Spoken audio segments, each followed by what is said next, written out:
All right, guys. Hi. Hey, welcome back to this slideshow.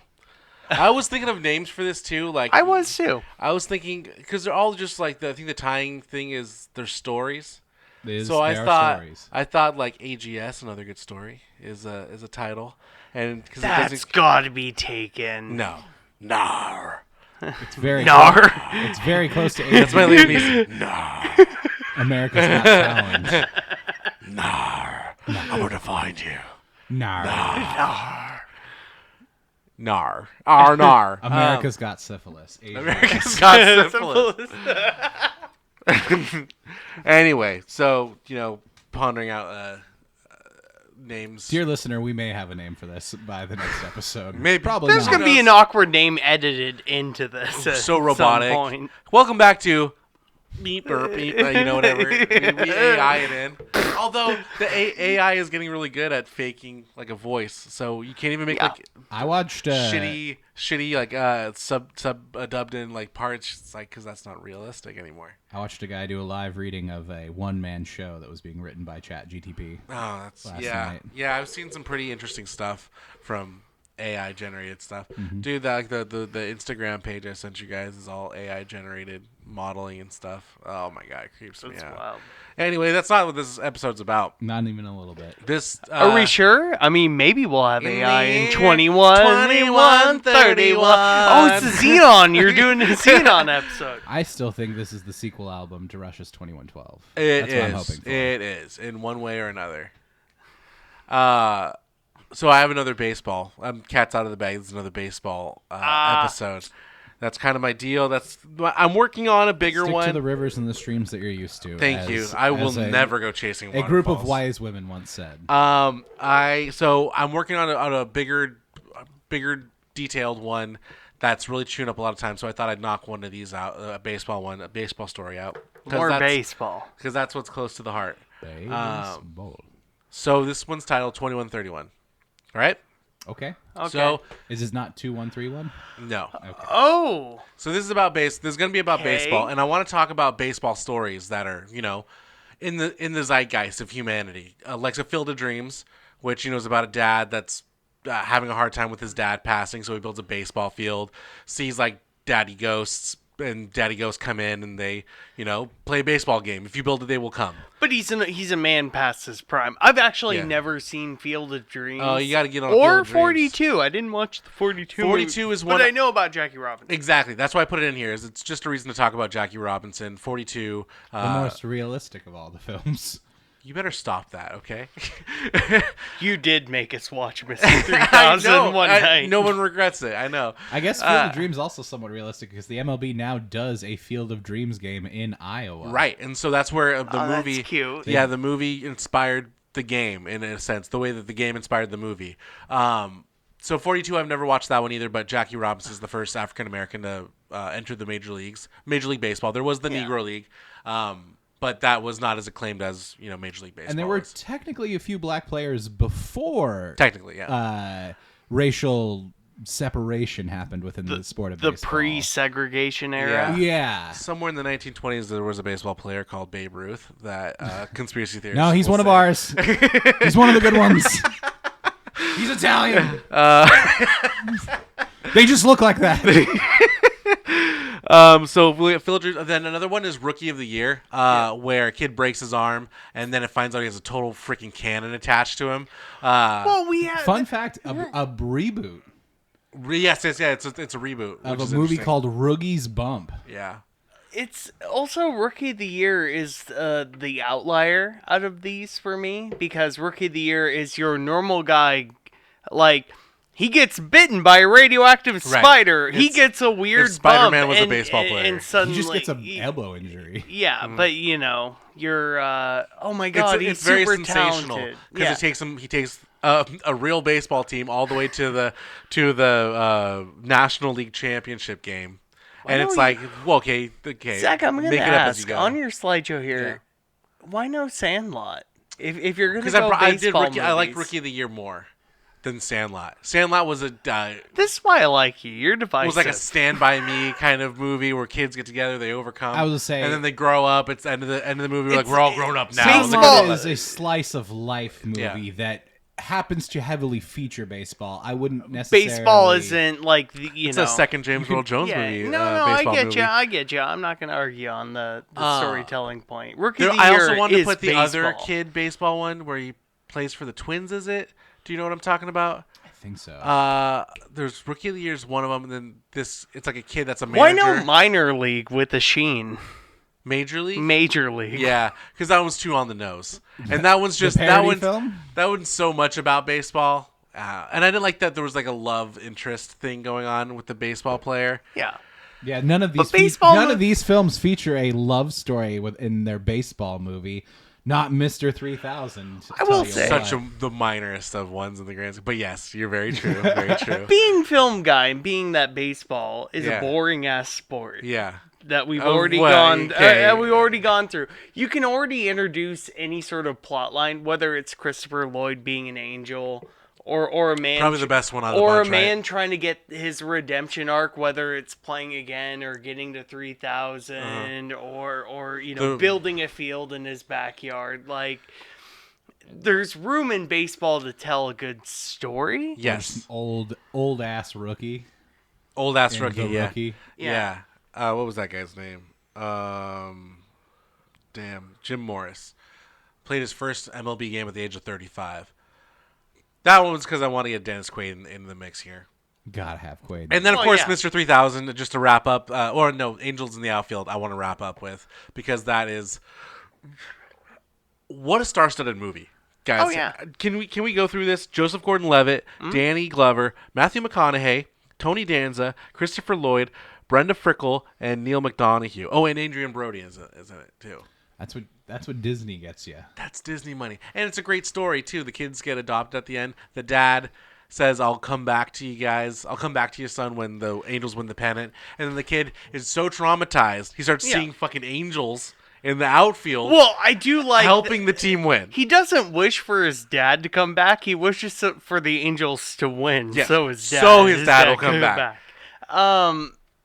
But you're also riding a high of Disney in 1994. Yes, very true. They are making a lot of money, and they've made a lot of smart decisions that have started to pay off. So Well, fuck also- it. Fuck it. Our live action movie that we shit out 2 or 3 a year at the time, like, we can have a Christopher Lloyd and a Danny Glover and all that. Yeah, and It's also a reinvestment in your own ecosystem. I don't see any Walt Because Disney. I don't mean to two- go into the it. two but- real sports franchise movies that Disney has made, they have skin in the game in those franchises. like the Philadelphia field goal kick. Not the Philadelphia Eagles. The- That's the one definitely- they don't. The rookie they did. They made the rookie, but no. I'm talking about like the mouse. I just owns- want to show how many The pods. mouse owned Anaheim at the The time. mouse owns stock in the California Angels. Oh, that's they? true. and Yeah, the they mouse did. owns I know they stock own in the the Ducks. Anaheim Ducks. Yeah. For a brief period, they did own the Anaheim Angels, or were vying for it. So I believe this was somewhat of a bargaining chip of Our favorite frozen Nazi broke ground on their stadium Wow. in the 1960s Wow. or 70s, one of the two. Incredible. I see him in the stands. I see him in the stands in Mr. 3000. That must have been the turning point when they became the Anaheim Angels. Like when they were specifically just Anaheim, and they had like the Well, blue they've had so many names. California Angels, The LA Angels, the the Anaheim LA Angels of Anaheim. the California Angels of Anaheim. It's like all the been a mess. Democratic People's It Republic seriously- of South it Korea. Seriously is, yeah.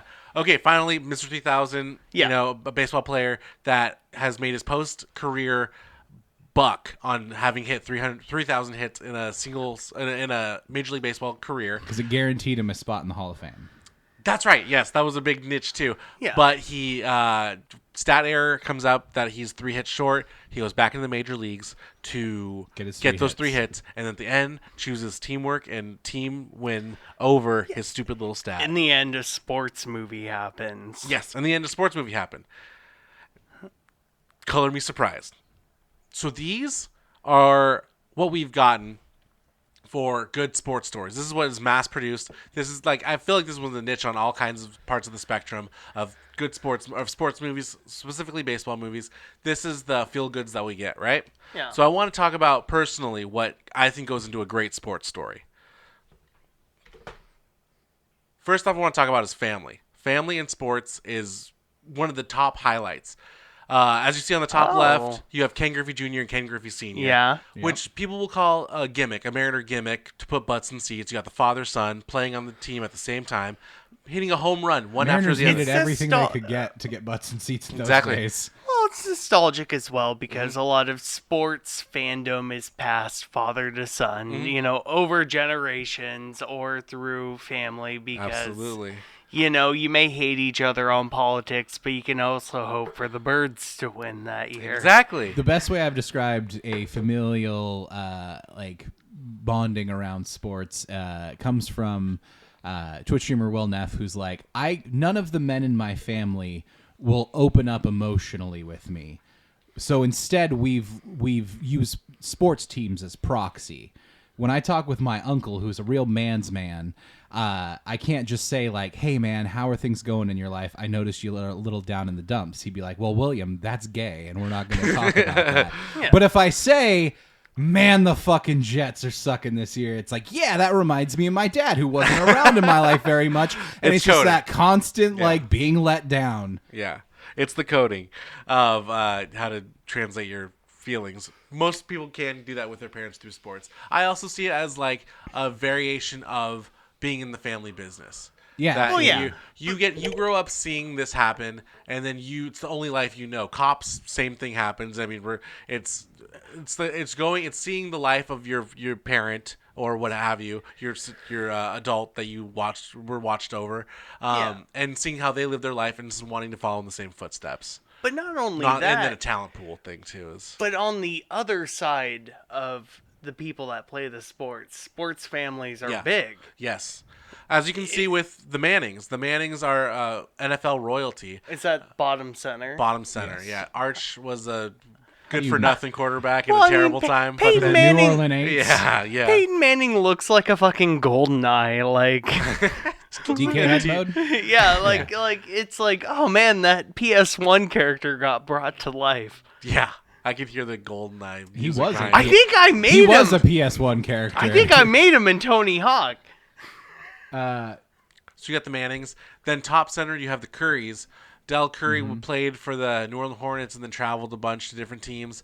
To the left, Seth Curry. Oh, I have a mouse. That's right. Seth Curry is the less cooler of the two brothers because Steph Curry has won like 100,000 championships and like 400 MVPs. And he's changing the game of basketball by being a three-point shooter. Yada, yada, yada. Bottom left. Doing research for this, I wanted to even it all out. I knew about the Williams sisters. I knew about the Earnhardts. R.I.P. There'll never be another Dale Earnhardt Sr. The stalls in hockey. I've never knew about this. There's 4 brothers in the Stahl family that are all playing in the NHL right now. It's incredible. Oh, that's 3 look to be on the same team. There was not one game. There's one season where the Carolina Hurricane picked up Mark, and I just noticed yesterday rehearsing they're in sequential number too. This is like this appeals so much of the OCD in my brain. But so these are really good hockey players. I don't follow hockey that much. Carolina, with the Vancouver Canucks and the Sedin twins.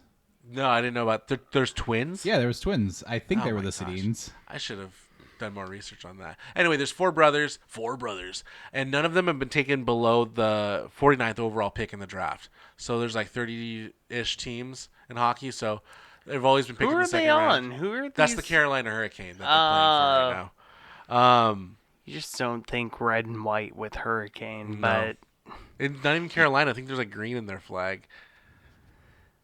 South Carolina flag. This one with the palm tree. It's blue. Yeah. Which Carolina? It's the Carolina Hurricane. It's blue and kind of looks big like difference. the ISIS flag. Yeah. Yep.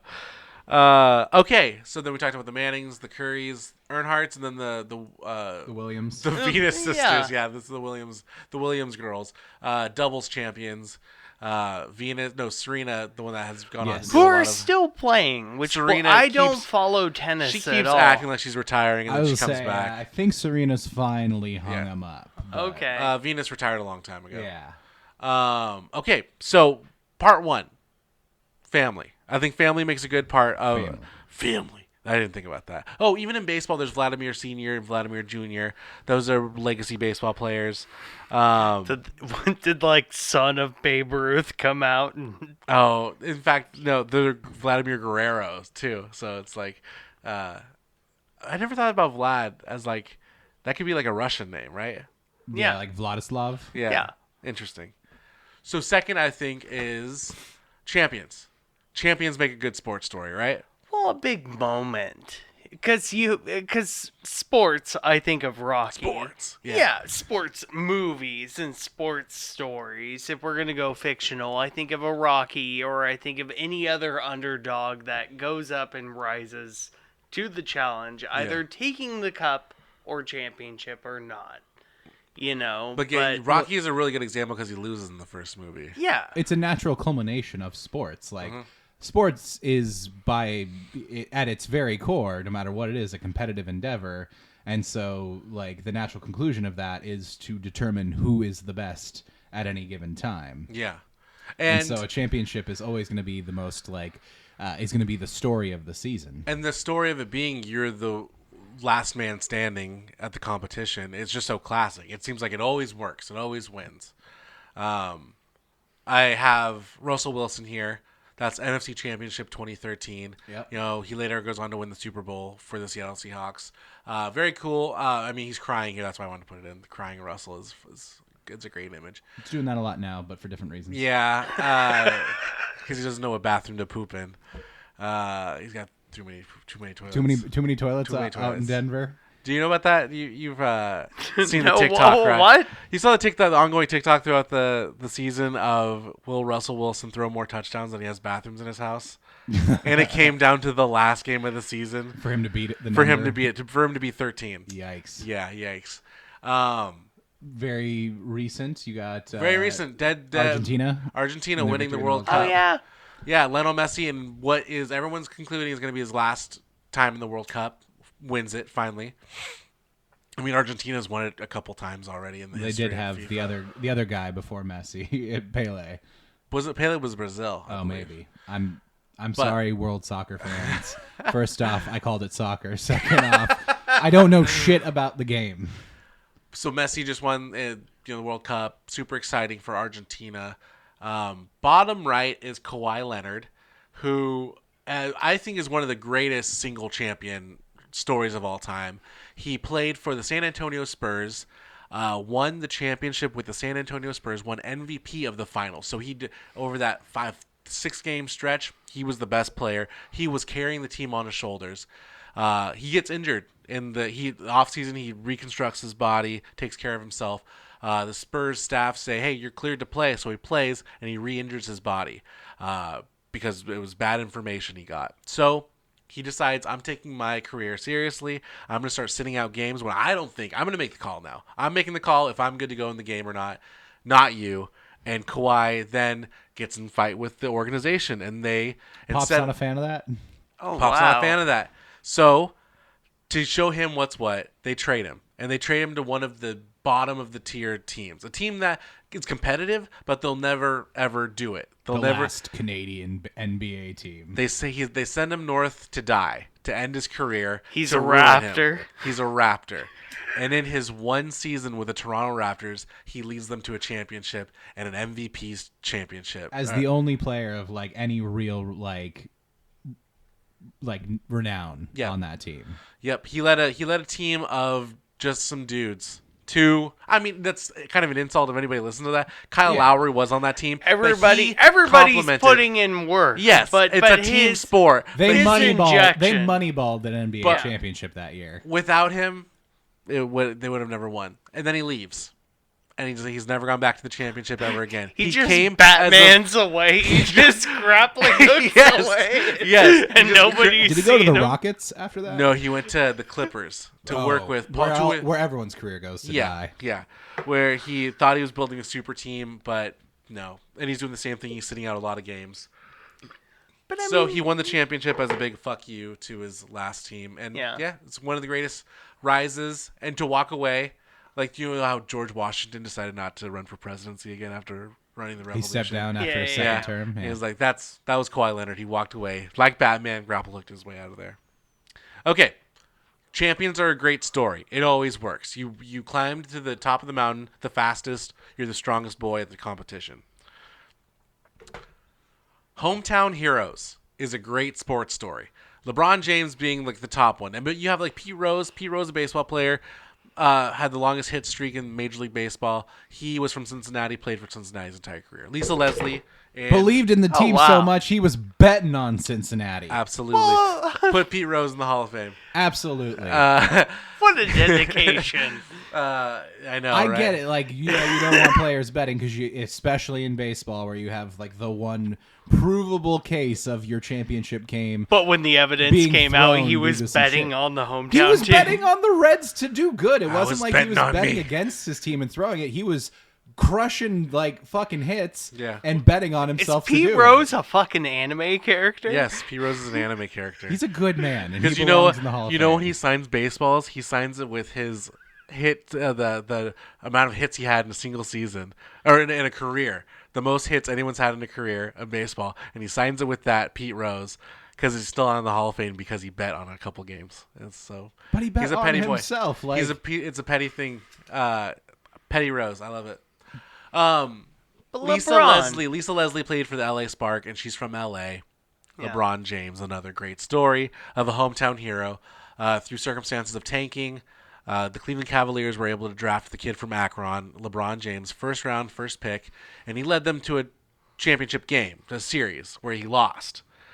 And after he lost, he took his talents to South Beach and was like the greatest free agency move of all time in documented sports. He held a press conference. Do you know about this? I don't. LeBron James held a press conference, or like a The sit-down decision. interview. It was called The Decision, to see, is he going to stay in Cleveland? Is he going to go somewhere else? And this other team, the Miami Heat, had just won their championship like a couple years ago. They just needed one more piece.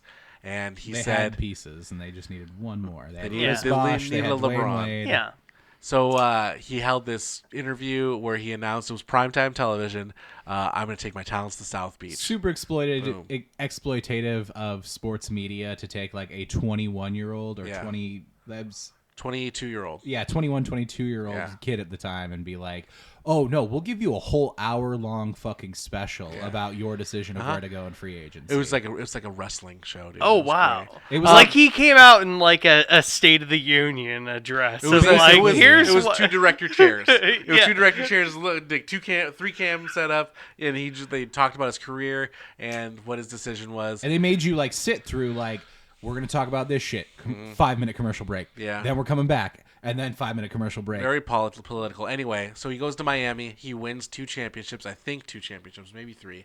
And then the prodigal son returns to Cleveland, and he gives them that effing championship. And what everyone is assuming will be the twilight of LeBron James' career, he wins a championship with Cleveland, and then like a Batman, he just like grapple hooks out of the scene, and he goes to LA and he wins another championship. But he returned back home to the team he rooted for as a child, the team that drafted him, his home, Cleveland, and he did something really special for it. Hometown heroes rule. That's the same thing with any time you put on a sports game. You always Yeah. choose your hometown team, right? When you're playing. Or a hometown player You on pick a different pick team. your team, whether it's hometown or not. There are transplants that, like, you're the child of a transplant, so you're going to root for Yeah. your parents' home city. But no, hometown heroes is a great like point to make in a great sports story.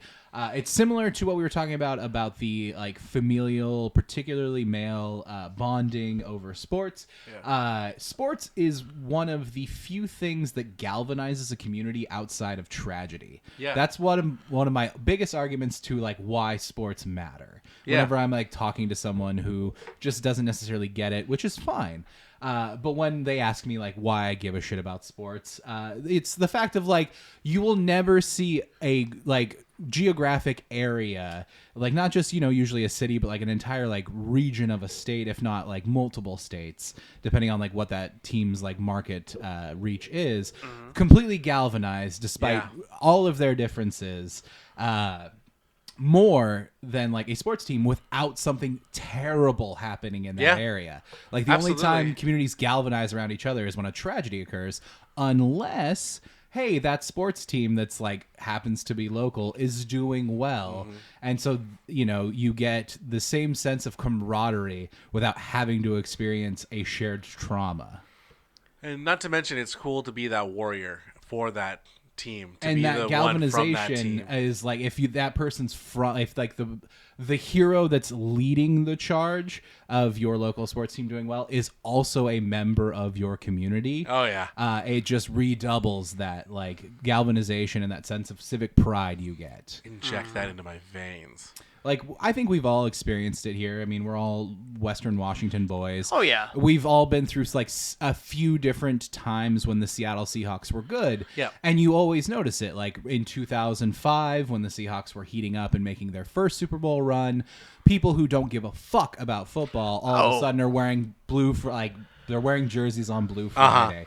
They're watching the games. As soon as the teams fall off, their Sundays are dedicated to something else. They fucking know Pete's name. Yeah. And we saw this a little bit last year with the Mariners as well, as they made their first postseason push. How many Go M's I gave out when I'm not even really So a fucking Mariners beautiful, fan. dude. People come out of the woodwork when the team is like producing, and it helps galvanize a community, because even if like that you're probably going to hate this person based off of context clues, at least you can be like, hey man, great game, go Hawks. Go Hawks. And you can feel a little closer to someone you normally despise. Just based off of a bunch of like super highly paid athletes doing well. Yeah, exactly. Community, very well. A good part of a Hometown Hero story. Hometown Heroes, a good story. So then one more slide for what good makes a great sports story is records and breaking them. Oh yeah, I mean Breaking records is like if you fucking are cool. Mr. 3000. Here's the thing: 3,000 hits is not. Not No. known. Pete Rose has like no. 4,000 hits. It's just a watermark, But if you- basically. but if you set that record, if you set that all-time winning Immortal. record, immortal, because every time the record comes up, your name is spoken. How many times we were talking about Barry Bonds a lot the last season, because he holds the record for single season home runs, and Aaron Judge was coming up to the old record. And which we'll just get into. Maybe more legitimate record. We get into the middle photo here of Barry Bonds breaking the career home run record. is that in the middle? That's right in the 756. 756. Yeah. It's the middle one there. He broke Hank Aaron's record of 755. I didn't write down how much he ended up with, but he played a whole nother season, so it's got to be like 20, 30 more than that. But Barry Bonds, very well known steroid user, doesn't bother me much because he still was in the position to succeed. You could get a really fast car, but you still don't know how to drive it. You know what I mean? He trained. He was a good baseball player. He knew how to hit. He was an MVP before the steroid usage became very apparent. Anybody else that does steroids has never had a career still you could get one guy in there just juiced from day one to the end of the time, and no one will break Barry Bonds' record, as he was just something different, talented, but also juiced it. So Barry Bonds broke the. It's a complicated thing, and neither three of us are. No, I very much know what I'm talking about. It'll go down. That record will fall. There are certain records in baseball that I think will never be broken, just because the game has evolved so far beyond when those records were set. Like the most winning games pitched in a season. Yeah, like it's like 90 some games, and no MLB pitcher pitches over 35 in a season anymore. Yeah. So it's just no one's going It's to. gonna impossible. it's gonna sit out there in a little dot in orbit. But Just there in sports, particularly with records, there is something that happens where like an initial threshold is broken, and then for a long time no one will break it, but the fact that someone did inevitably means that it will be broken, and then the frequency in which it is broken continues to escalate. You mean when they figure it out, when they figure out how to create that stat basically to a like higher degree. up until I want to say it's like the 1970s, it was considered like virtually impossible for a human to run a sub 4-minute mile. So like all of human history up until like just 50 years ago, it was considered impossible. Then one person did it. And then maybe a dozen years later, a second person did it. And then 7 years after the second person did it, a third person did it. So, Advancement in technology doubles. And just slow human evolution. I guess the mechanics of the game. Does anybody think that time better. may be getting slower? Potentially. Is time moving differently than it used to? Time is a somewhat ethereal But you also have a concept. social aspect of like availability of like, Yeah. you can actually turn out for a track team Yeah, now. like maybe the availability to train was not as high as it is now, and now you're able to push the you have a larger pool to filter through, and all of a sudden you have somebody who's doing, oh my god, they're getting close to that sub 4-minute mile. And there's a collective like limiter that is taken off of humanity itself. Of like, okay, the first person did it; it can be done. And so, but the limiter is still within the limits of the game, the rules of the game. And you never know, like, right. infields could, or parks could keep getting smaller and smaller and smaller over time, and home runs become easier and easier. The push for more offense. There could be a league sanctioned change in the composition of bats that make them more. They could add a 3-point line to basketball, and now it's easier for someone to get 3 Or points. you could have an era where steroids is wildly they could accepted, and PEDs could become legal. And suddenly there's always a possibility for something crazy to happen. On the right, we have a career that was on performance-enhancing drugs, metaphorically. Will Chamberlain dropped 100 points in a single game. In an era where cameras were there. They televised games. Film cameras did exist. There's not an ounce of evidence that this game actually occurred. But the stats say that it did. There's no recording of the announcement of the game. It was at some small coliseum. But it's the record. It's the record for most points in a game by a basketball player. Really? Yeah. Nobody's beaten 100? I think Kobe got 81 one time. Oh, shit. Yeah. Like, not even But also, close. Will Chamberlain's career is just insane. The defense was not a thing. He holds it's all these random stats of, like, the most double-digit points in a career. Like, he had scored at least 10 points in, like, every game. And he holds the first record and the second record for most of these stats. Most rebounds in a career. Single season, and all these things. Will Chamberlain was just crazy. That's why he had so much sex, you know? Yeah. That's the old adage is like Will Chamberlain had sex with every woman in every city. But it also brings up, like, sports stats in the sense of, like, you have your unobtainable stats. Your people who have gone so far above in the game they're playing to set a stat that will never be reached again. Yeah. And then you also have like the consistent stats where it's more of it's eras vying against the other needle. eras. The needle moves like a audio dial where it's like the needle can be accelerated. Everyone's higher. fighting for second, third, fourth, and fifth. Basically at this point. There's a stat of that in basketball right now of someone fighting for second best never mind. I'm not going to get that right. Anyway, we'll talk about Ichiro. Oh yeah, everyone's favorite. Is this the game? Is this the 118, 116? No, we're going to talk about Ichiro having the most hits in a single season. Oh. He broke I don't think I wrote it down. Was it Roger Maris? Wasn't it 260 hits? 200. He had 258. 257 was the record. He ended up with 262. I was at this game. One of the great moments in the post 2001 Seattle Mariners history. One of few. Yeah. Ichiro broke that is a record so far. No one's come close to. No. Closest one has been Jose Altuve in 2014. 2014, he hit 225. That's prime Altuve. Oh, wow. And that's the only person in the modern era, or not modern era, only active rostered person that's come close and that's as close as he's come. 225. Ichiro also holds, I think, the fourth most hits in a single season. He's 1-4, and it's one of the things that the game doesn't discipline people to be hitters. The home runs are very apparent, and the shift makes it so people can't hit as well. This was a time before they used analytics to put people in different parts of the field when they knew that they were going to hit there. Moneyball's just getting started. Ichiro kind of got it at the last end of that part of baseball. So far, it's kind of an unobtainable streak, unobtainable record, but that could change if baseball were to change some rules or ban the shift, which is going to happen next year. So. So this is what I believe is great sports stories. Records. We have record breakers. We have hometown heroes, champions, and we have family. Okay. Yeah. Mr. Moffat, I have a feeling you have a sports story you want to tell. I mean, that brings us... with all your foreshadowing. No. Now let's talk about tort reform, taxes, and how we pay them. It's the Dale Earnhardt episode. You teased it, right?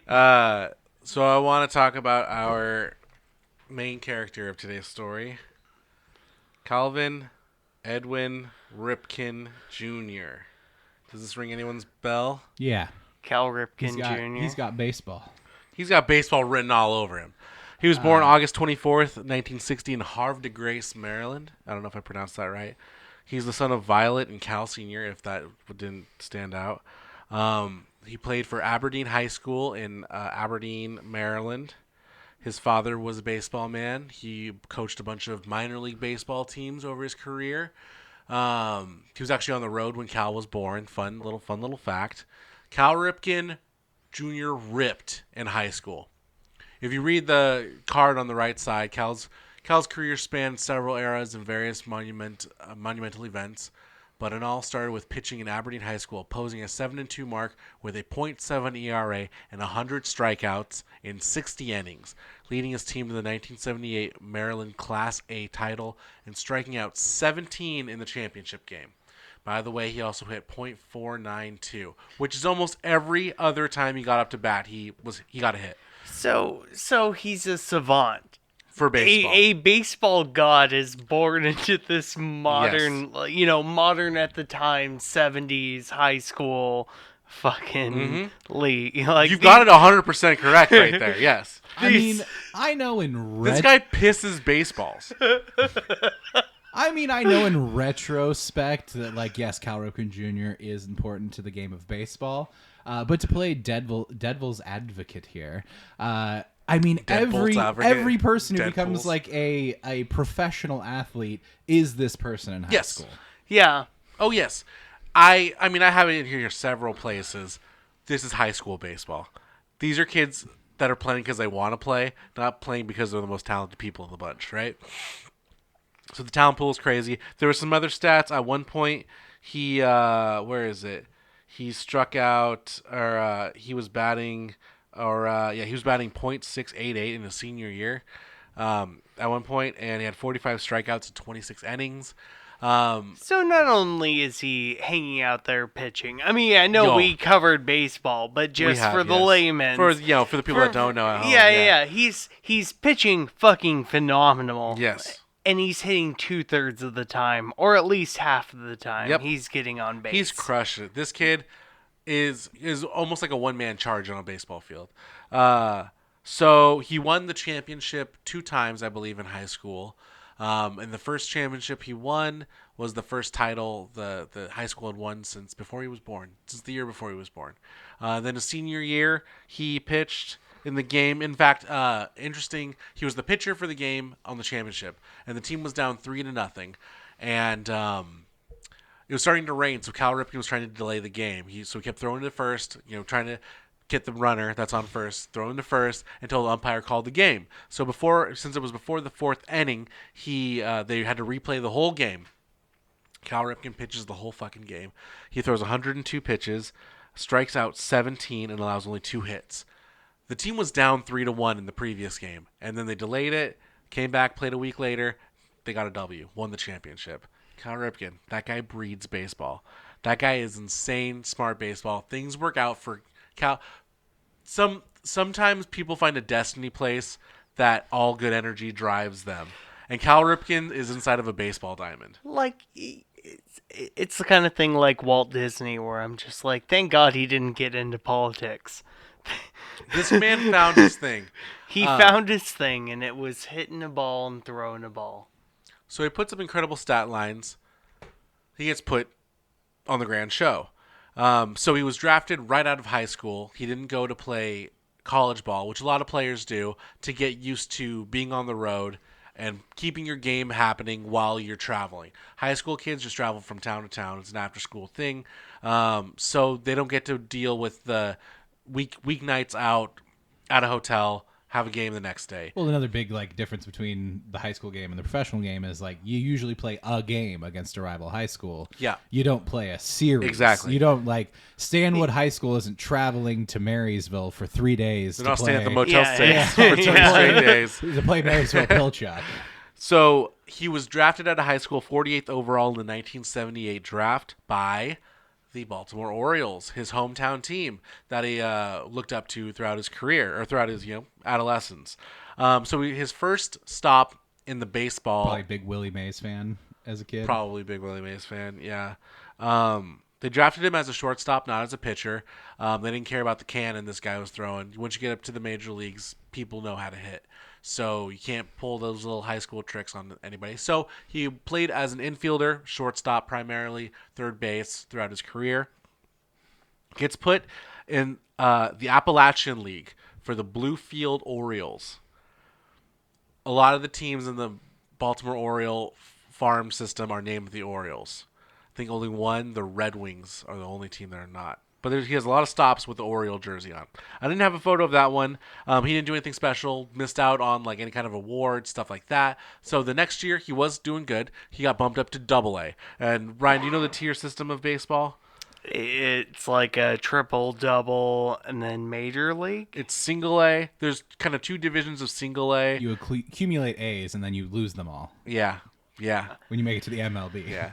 So there's Single A, there's Double A, the Triple A, and then you get called up to the major leagues. Okay. Yeah. A. Yeah. So there's a lot of different tiers of teams. There's also, I guess, even sub A, like in like There's, yeah. foreign country leagues where like you're still in high school, but like a professional team is interested in you, so they have you play in their league in your country. Like the Dominican League is a big one for that. Well, then, Felix played in the Venezuelan League Yep. or whatever. all things Yeah, under the considered, Rangers. like, I know Cal Ripken ends up playing great. Was he doing okay in this time? Like, compared to other professional players? Oh, Or yeah. is he taking his time going from those, Well, you in know, the stepping that ladder? as good as you can possibly do it. I think the only person to get to the major leagues faster has been Mike Trout, who was drafted out of high school, and I think by his 21st birthday he was in the league. So Okay. that's 3 years of developing, right? Griffey also got to the majors quick. Griffey did get to the majors fast, but he still had to go through the tier system. He had to play in Bellingham.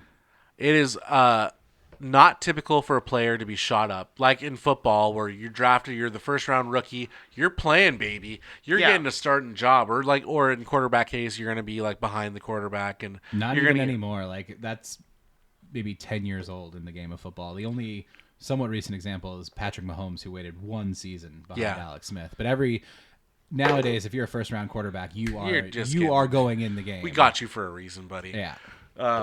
So he has to go through the tier system. He starts out in the Appalachian League, doesn't do anything, but he does get promoted up to the Triple? double Nope. Okay. 2A. Red Wings? No, it is another Single A league. Is he still considered like a baseball god Oh yeah, as he's going, ascending? it is highly in the- anticipated for Cal Ripken to make it into the They have league. a Okay. term for men in Cal Ripken Jr.'s position at that time. It's called a prospect. Yeah. Yeah, prospect. So, which means either you're the team's like hope, and they're going to cultivate you through their farm system, and inevitably bring you up to the team, or you could like they may not have immediate plans for you on the team, so they're using you as trade bait to other teams in the league. Because you're just merchandise at the end of the day. So he had 4 stops on his way up to the show. The Okay. second stop, I only note because it's kind of monumental. His first season in Single A, Miami, he did not have a professional home run. In his first at bat in Double A, in the 12th inning, he hits a walk-off home run. His first at bat in Double A is a home run. And that's something that you're going to hear a lot of from Cal Ripken Jr. Circumstances that the crowd goes wild for. So He's there for the big moments. he is. So he gets moved up to Charlotte, the Charlotte Orioles, where Which is Dracula coaching them? Who is this man? That is his is coach. That is not Cal Ripken Jr. take a stab at this American name. Vladimir, not a vampire. Yep, you got it. Eustace hot dog. Hey, I got some good meats over here. He just saw him out of the trunk of his Cutlass. Greg Jones. This is manager Jimmy Williams. Yeah, Okay. that tracks. Yeah. Jimmy Williams is the coach of the Charlotte Orioles. And the moment he saw that Cal was getting called up to his team, he said, this kid's going to break records. And boy, did he fucking know it. Cal Ripken broke the record for most home runs for that AAA team. And Did Jimmy coach in the majors? Because that looks like a Baltimore Orioles uniform he's wearing. we're going to talk about managers in Baltimore. All right. We're going to have a moment with my managers in Baltimore. All right. And we're going to talk about some stuff, okay? That looks like Baltimore to me, though. It is pretty Baltimore. So he led the Charlotte Orioles to a championship in Double-A. Okay. Boom. He gets promoted up to the Rochester Red Wings. I try to get this all in one because there's so many things about this man's career that happened before his career fucking started. His high school He career has the comic book origin of a baseball player. was beyond yes, and that is exactly a great way of putting it. He has a superhero background in. Okay, we're getting ahead of ourselves here. I also don't envy the fact that you had to look up what the farm system of a major league team was 50 years ago. Yeah. For Ryan, farm systems very often shift season to season. They're like just 2 or 3 year contracts with the team, and Yeah. then they go somewhere else. Well, I mean, you're there. Yeah, over the course of a decade, your local minor league team could be affiliated to 2 to 3 different major league franchises. oh, wow. Yeah. And the science of it is you want to have your AAA close to your home stadium, so that's why we have the Tacoma Rainiers. But your AA and your single A could be wherever. Fuck all. It's Whatever very has the strange. best In the way. Mariners organization, you have the Single A Everett Aqua Sox, Yeah. very Yeah. close to Seattle. Yeah. You have the Triple A Tacoma Rainiers, also very close to Seattle. Yeah. And then you have the Arkansas. Travelers. Yeah. Yeah, is your Double A. But affiliate. at one point, even the Everett Aqua Sox were under the San Francisco's organization. Yep. They were the Everett Giants. What a weird thing. It's all business. It's so It's weird. co- But I Tacoma- mean, I get it in a board game sense. I seeded around me. We're just going to place one in Arkansas and see who shows up. And maybe if they're a good player, we'll just give them the fast track, too. Think of it also this way: is independent baseball would be popping up everywhere, but Major League Baseball sought out to make sure you can play baseball, but you're going to represent us, and You then have we're going to to be take a part your of this players. machine. Yeah, Oh, yeah. Netflix has a great Yeah. documentary. Yeah, from Batter 10 Bastards years of old baseball. about the only indie team in a specific era. Independent baseball is back in a way. It's The slowly Bellingham Bells growing are up an again. independent baseball team. Oh, Yeah. damn. Yeah. Okay. Mount Vernon very briefly had its own Really? independently owned baseball team for all of 2 games before it folded. The league they were a part of folded. Get me That's a the problem with jersey. They dude. played over on Cleveland Street. No. Yeah. Wow. Yeah. Adults playing at that field. Yeah, I was. Yeah. Taylor, you know so much information. What was the team's name? No fucking clue. The Mount Vernon Murderers. The mini mountains. The Little Mountaineers. The little mountain men. Jerry's Or they boys. just, or they, Jerry's boys. sponsored by Jerry's on Second Avenue, the place where you can buy condoms and hardcore pornography in print. If you're that kind of person. Artifact in the 2020s. I once saw him stocking the pizza fridge with a Walmart bag. He had just gone to Walmart, bought a bunch of DiGiorno's, and just stocking his freezer with it. I do got to shout out the clerks at Jerry's. They are very nice whenever I There. bring in my little French bulldog. give her lots of treats. So shout out to Jerry's on Shout out Second to Jerry's. Yeah. Now serving Indian food instead of tacos. It's true. They're It's known as advertising Indian food on DoorDash. No it. It's way. true. That It's sounds true. racist. It just says Indian food, and then like the distance, it's like I don't know, like 600 feet, asshole. Go walk there. Okay, so Cal Ripken was bumped up to AAA Rochester Red Wings. Yeah. And this is where he made the 40-man roster. This is another side tangent to tell you what the 40-man roster is. Are you familiar with the 40-man roster? Absolutely not. Speak to me like a child. Baseball teams declare at the beginning of the season 40 men on their team throughout their system that they believe that they can rotate up and down and put and play in the game. So you're in anyone AAA out of and that, majors. I assume, is a free agent who's part of that They team. work for them. In a way. Yeah, they're part of the team. So you have your 40 men. Only 26 men are on the Major League Baseball team. Okay. So you have 14 players that are throughout your farm system that you can bring up to the game. So to be on that, if you're not on that 40-man roster and they bring you up to the game, someone has to get kicked off of that roster. Got ya. They have to get sent down. Yeah.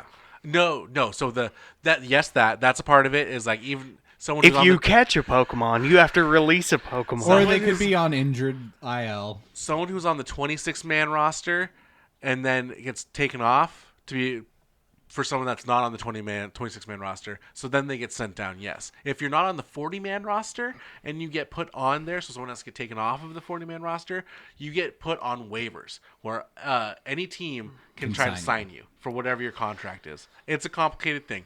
It doesn't even matter because none of that shit happened to him. But so much of the baseball is off the field. yeah, it is. It truly is. That's a what this- bureaucrat's game. So the thing is that he was complimented enough to say, we're going to use you. Out of the 180 players in our system, you're part of the 40 we think we're going to utilize this year. Okay. Be ready, kid. So other than that, nothing fucking happened in Rochester of note. Except for what this story is not Until about. September. No, okay.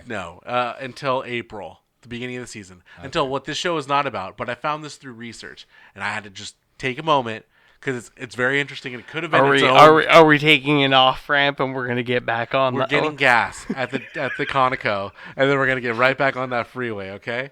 I'm gonna get beef jerky. All right, so we have to take a side tangent and talk about the longest game in professional baseball. Wow, 33 innings. So I only talk about this because Cal Ripken was a part of the Rochester Red Wings, who play the Pawtucket Red Sox. So Pawtucket, Rhode Island. yeah, Interesting. yeah. So yeah, Family Guy. Well, it's nearby Co-op, Rhode Island. But yeah. So it was a cold night. Nearby in Rhode Island. It's Pretty much. It's a small place. Pretty much, it's the size of Camino Island. On a cold night, April 18th, 1981, at McCoy Stadium in Pawtucket, Rhode Island, the longest game to ever take place in a professional baseball game took place. It was 8 hours and 25 minutes. 32 innings were played April 18th to 19th. Zach, I'm going to be a shitty little asshole and ask you, do you have a time in which the first pitch was thrown for that game? I do. Hell yeah. It was 7:04. It was a night game. It was a night game. Really? I was Yes. expecting a 1 p.m. start with them letting it go that long. Nope. But they split it up into 2 days. Let's talk about this, boys. They split it up into 3 days, TBH, because it took place at 7 o'clock Eastern, Yeah. and it didn't stop until 4:07. Right? That's A.M.? A.M. It was Eastern? 8 hours, 8.5 hours, so it was 7:30. 7:30 Eastern. And it ended on a Easter morning, April 19th. So 32 of those innings. Okay, here's what happened. Okay, in the rule book it says for the AAA league division that they're in, They don't do doubleheaders. this wasn't even a double. Yeah, they don't do doubleheaders. But no, that any game going past 12:50 a.m. Has to be called, and they'll play it another day. Yeah, they It'll be just rescheduled. started over again. A But doubleheader. Dennis Craig, the umpire, the single umpire for the game, his rule book did not actually say that. Oh, was did a- he? It was a Is he misprint. that much of a rules lawyer where like he brought out his own rules, Yes. his own rules Yes. book? This- Doesn't say it in my book. This is old man It's baseball. a bureaucrat's game, Ryan. This happens a lot in baseball, where you see a bunch of old men in padding stand like John with each other, and someone pulls out their little pocket Bible of baseball, and then they go through and like, what does it say word for word? And then, much like a D&D group arguing with their dungeon master, you have to go, what's the rule as written? Yeah. Not what's the spirit of the rule. Yeah. What is the rule as it's written? So Dennis Craig said play on, and they continued to play several more innings. A couple situations happened during the game where Dennis Craig, the umpire, Yeah. he had brought his nephew to the baseball game, and it was getting to be the 14th, 15th inning, and he was The thinking worst like, time spending with the uncle. and he While thought he's like working. his sister was going to call the police that because he hadn't returned his nephew to the house. Yeah. Pitcher Luis Aponte pitched the 7th through 10th inning for the Red Wings, and it was around the 20th, 21st inning. His coach was like, just get out of here, go home. And he went home to his wife, and his wife was upset. Why are you home so late? What the fuck happened? This was before phone, like telephoning Yeah. and like pagers and shit like that, cell phones. He would have had So- to call her from the clubhouse. So he said, "Babe, just wait for the paper to come out tomorrow. It'll, I promise you, it'll say that the baseball game went on way too long. That's why I'm home so late. It's still going. He left yeah. while it was still going. He cut out over a full baseball game before the Yes, game ended. exactly. So, When did he leave? Like 10th like inning? the 20th inning. Oh my So there's still god. 13 innings, which is 4. I see the anime arc in front of Yes. us here. So the thing was, They had no the pitcher. game was still going by the time the newspaper cutoff for print was. So he had to wait till Monday for the paper to come to say, "Babe, look, the game actually did go on." That was his evidence. Otherwise, He was out drinking with the boys. out drinking with the boys Yeah. and getting wasted before Easter Sunday. Another fun tidbit: Boss Hog Wade Boggs was playing in this game for the Red Sox. Yeah, and he scored. If you look at number 21, he scored that home team run in the 21st inning to tie the game back up to 2. And all of his teammates hated him. They booed him. They booed him as he rounded home. They just wanted to lose and go home. Exactly. They just wanted to lose and go home. So there's a bunch of blanks that happened for the rest of the rest of the game. Another entire baseball game of Of nothing. nothing. Of nothing. So Classic baseball, Taylor. Yeah. So at 4:07 or it's 4 o'clock, the Red Sox manager got a hold of the commissioner, league president Harold Cooper, and Harold Cooper ordered the game to stop at the end of the next inning, at the end of the inning, which was the 32nd inning. And they said, "Fuck that." No, here's the thing. This game took place over 3 days. The last inning was played June 23rd, 1981. 3 months later. Yeah. 2 months later. Two and change later. So they play the game. On June 23rd, that the next time that the Red Wings, that's the team, the Rochester Red Wings are in town. And the last inning only took 18 minutes.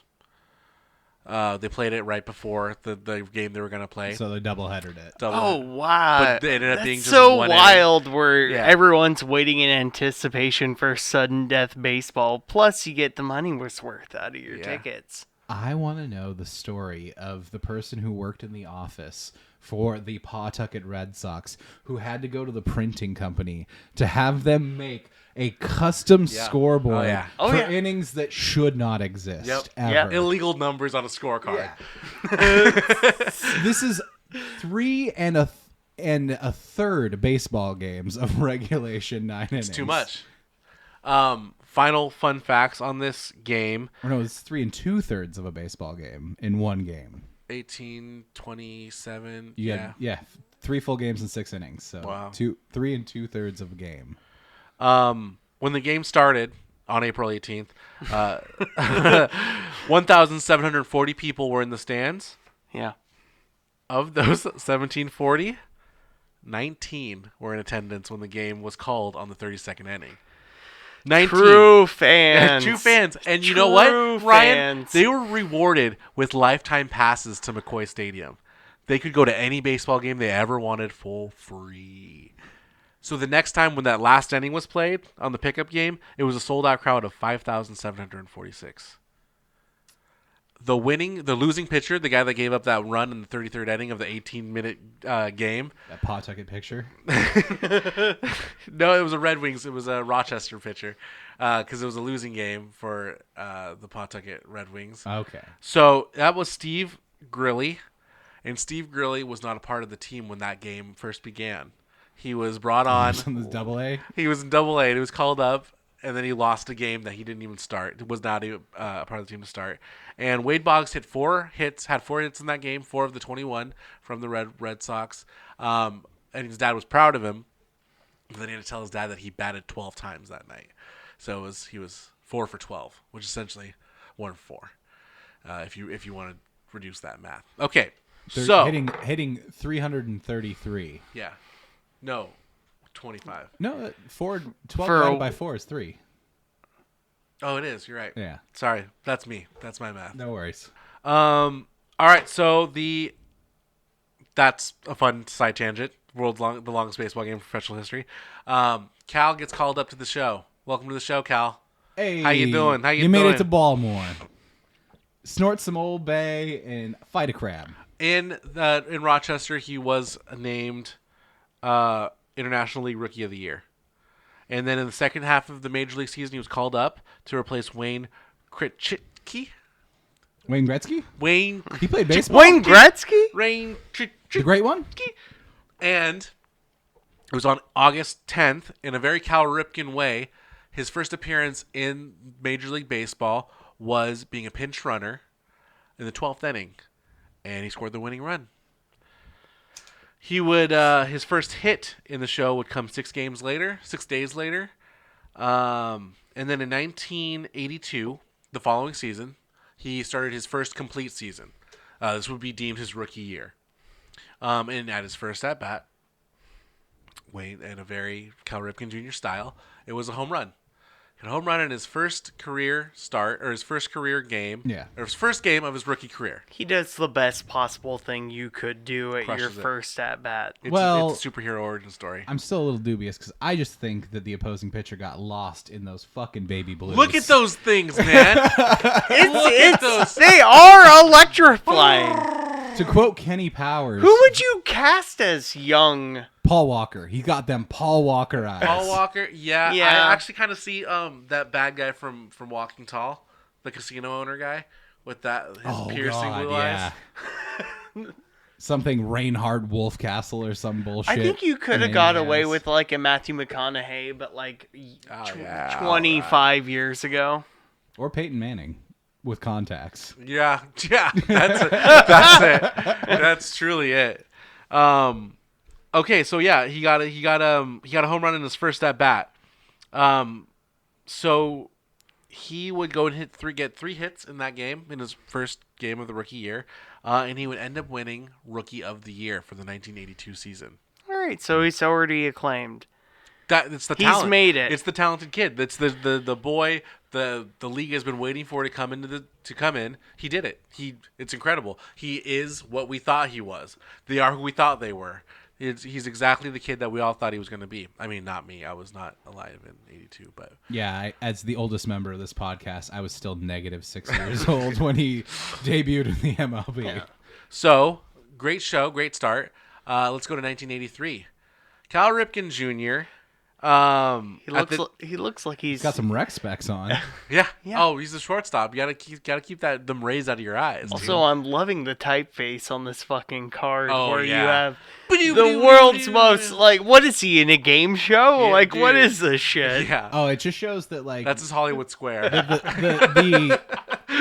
What it also shows the aesthetic that a decade is known for usually comes towards the tail end of that decade. Yes. It's 83, but that looks 70s as fuck. I think this was an 89. I think this was an 89 Oh, card. that's his 89 card? Yeah. Wow. I was just looking for something that said MVP because in the 1983 season, Cal Ripken Jr. won the MVP. That was not his only accomplishment that season. He also won the World Series. Hey. Good for you, Cal. At the tender age of 23, and he also performed in his first of 19 in his career All-Star games. And he led the He broke the Orioles record for most RBIs by a shortstop, and he led the league in hits with 211 hits. In the World Attaboy. Series, he wasn't a big hitter, wasn't flashy. He was batting 182, not that great. No, but that's pretty bad. It's below the Mendoza line. It really is below. It's below the playing in the major leagues line. But they did win the World Series. They swept the Phillies, and got to hold up the title. He's the first player to win the Rookie of the Year and then follow it up with winning MVP. Quite an accomplishment. He's only 23 years old. That's pretty much quite a deal. That's something else. That's the American success story. It surely is. He didn't have to wait until his 30s or 40s to get his first ring or championship. Got it out of the way. Brett Favre did. Aaron Rodgers did. Got it out of the way early in your career, so you never have to climb that mountain ever again. Russell Wilson did. Russell Wilson did. Yeah. Yeah. Ouch. Yeah. Second season. Wow. Yeah. Woof. I couldn't find a photo of him holding any of the trophies. I'm sure there are photos of There's not him holding up all those little flags. That's so disappointing. the flags. Yeah, the World Series trophy. Oh yeah, the flag yeah. trophy. Yeah. Yes, yeah. No, I couldn't find one. I'm sure there's one. I googled Cal Ripken. I never saw it because I was never on a winning baseball team as a I kid. never seen that thing before. We ain't even been. Anyway. I've seen it a lot in the show, but that's about it. Okay. So, 1984 season wasn't anything to bat an eyelash at, but for a weird, wild circumstance, in 1985, third base coach Cal Ripken Sr. coaches one game for his son, Cal Ripken Jr. Is Joaquin Phoenix playing Cal Ripken Jr.? That's at this actually moment? the old cowboy guy from Westworld. Oh my God! It's Paul. It's the salad That- dressing guy next to the goth music guy. Paul Newman and Robert Smith Yes. of The Cure. That's good. That is good analysis, guys. Oh my, oh my God! It's Eddie Munster next to Robert Pattinson's Batman. Man, I want to watch this AMC drama. I want to see what these two are up to. Was there a reason behind this other than the feel-good story for their was star it a- player? Publicity stunt sort of deal, or The Orioles were just coming off of Hall of Fame manager Earl Weaver retiring. Okay. So they hired Joe Altobelli. He's a part of the Italian crew. Yeah. Joe Altobelli, but Joe Altobelli was not doing that hot, so they fired him June 14th, and then Earl Weaver said, That's early in a baseball season. yeah, it's a month in. It's 2 Yeah. months in. They're like, let him go. that's not going to easy. be the hottest one, let me tell you. So they fired him June 14th. So they had third base coach Cal Ripken Sr. coach one game, and then Earl Weaver said, psych, I'll do one more tour, boys. So for one game, Cal Ripken Sr. got to coach Cal Ripken Jr. So Cal Sr. had been in the organization, had been scouted by the Orioles in 1957. Played for them in AAA, AA, Single A, all these levels, except he never played in the show. And then after he got done playing baseball, he started coaching baseball. Yeah. Also for the Orioles. So is he Okay. a rare instance of a Nepo daddy rather than a Nepo baby? Where Yes, he is. okay. But it's not that he didn't have any credentials. He created the mantra of the Oriole way. Throughout the farm system, that all the players that come up through the league, their team, they got to go through him. And he instilled certain disciplines inside of the players, disciplines that Cal Ripken grew up on. Sure. So he got to instill those in other players that, weren't his kids. But it was a part of the system, and he created the foundation for what the Orioles would be. He had this saying that practice doesn't make perfect. Perfect practice makes perfect. And that was kind of his catchphrase. People would always say that on the field. And he created his own legacy outside of his son being like Later awesome. reiterated by my sensei, Doris. In karate. Truly great champions have taken on that motto. It's in So- Shinsu Art of War, Zach. Perfect practice makes perfect. Yeah. And use of spies in warfare. No, I'm pretty sure it's just Chapter a Cal Senior 3. thing. So in the rest of the 1985 season, Earl Weaver coaches the Orioles. 1986 season, Earl Weaver coaches the Orioles. It is in the end of 1986 that Earl Weaver says, "For real skis this time, guys. Hanging 'em up. Deuces, I'm out." They get the pennant in any of those seasons? No. Okay. So they call up Cal Senior and say, "Hey, do you want to coach a whole season? Do you want to coach for the? Do you want to be manager? I'm saying coach. You want to be manager for the Orioles?" And he says, "Yeah." Oh, not just third base coach, but Not any longer. You're going to be the real deal. You're going to be for more than one game. You're going to be manager of the. You're not going to be standing 8 feet away from your son the whole game. Wearing a helmet for your safety. You're going to be. You're going to be there. Calling him a. You're not gonna. Your main responsibility isn't to do this or this. That is the stop and go motion for Yes, third base. for our coaches. listeners at home, I did a windmill with one arm and I pumped the brakes with my hands. but really physically active. I mean, the most active coach manager I've ever seen is Lou Piniella when he takes a base and throws it and stomps his feet. Dude, that should be that one and Lloyd McClendon. I should do an episode on those two guys stealing bases, taking home the furniture. Angry men from Chicago that have come to. I want to see a coach manager Seattle fight. baseball. I would love to see a manager death fight. Lou Piniella almost produced that. We got fighting in this story too. It's good. Oh, boy. We're gonna Yeah, get I there. actually one question I had meant to ask is, I imagine in your research, did you ever come across like anything from either of the Cal Ripkens about maybe the difference in their relationship as father and son versus coach and player? No, I actually didn't dive into that. I did get to learn a lot about the relationship of Cal and junior and senior. Okay. When we talk more about when we get to what the true point of this story is, the disciplines his dad had and how he approached every day. But I didn't know. I understood much about Cal Senior ends up getting fired in 1988. That ends his career with Baltimore. That was 36 years long. So there was like a scornness he had for the organization that his son did his whole career with. So that's kind of the only emotional like connections I got to hear about. And then I'll talk more about the father and son kind of at the end of the So his show dad stopped rooting for him. for his team. Yeah. brutal. So he got to coach his son. He gets to coach the 1987 season with his son. That is very fantastic. And as you, I guess I didn't even catch that you, wait, did you know that in 1987 his brother got called up to the major leagues too? I did not know. I was once again, as the oldest member of this podcast, What? I was still There's negative. two? There's Years two of old. them. Are they twins? One's Billy Ripken. One is Cal Ripken Jr. Yeah, Billy Ripken looks like a Billy Ripken. Billy Ripken looks like an Eli Manning He looks like to a Billy, Peyton he Manning. looks like You a know what I'm Billy saying? Baldwin. Not even an Eli Manning. Cal but the Ripken other Senior one. Senior is really looking like our nation's president. Yeah. In this photo on the right. Staring into the sun for the photo is not helping him out whatsoever. Dad, just adjust your hat below the eyes. God.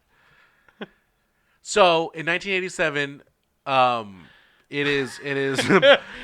So we have 80s Tom Cruise on the left. We have we'll I figure had out this the old sensei. man. But I think Vince Vaughn on the right. Oh yeah, Vince Vaughn on the right here.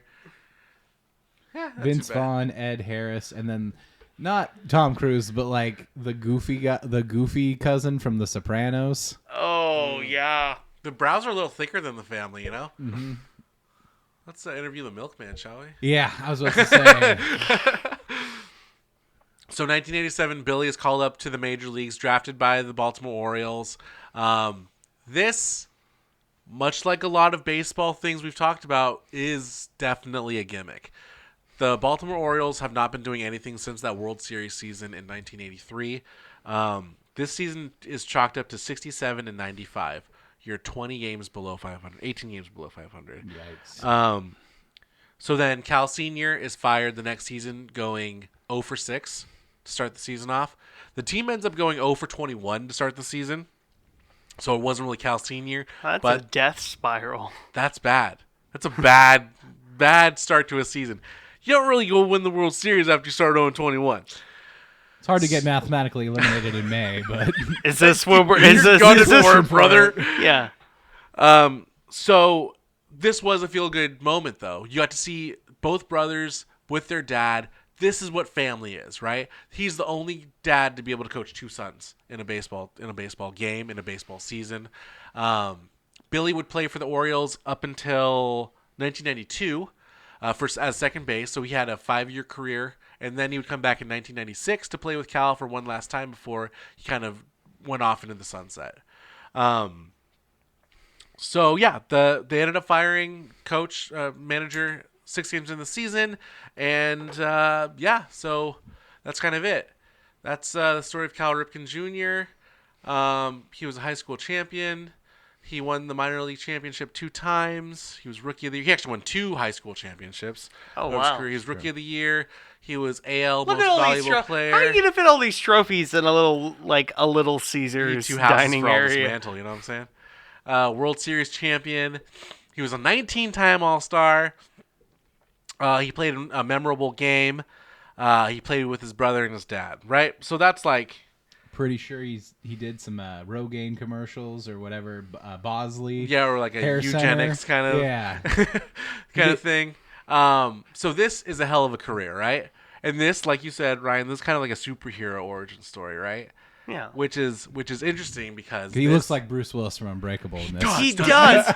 Well, I was gonna say, live by the thumb, die by the thumb, by this man. How many hot dogs is this man packing now? Oh my God. At 4 or least 2. 5. He's packing a pack.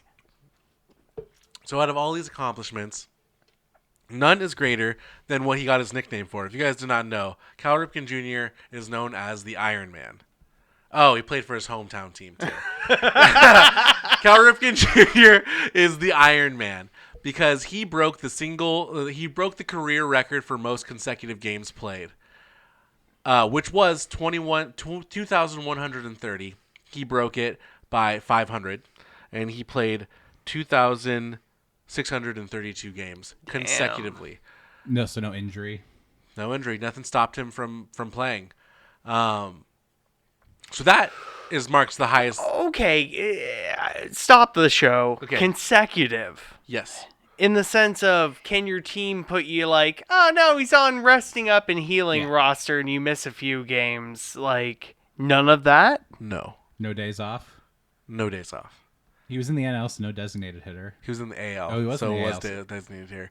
To qualify for a consecutive game, you have to play a half inning on the field or come to bat in the game. Okay. That's the stipulation.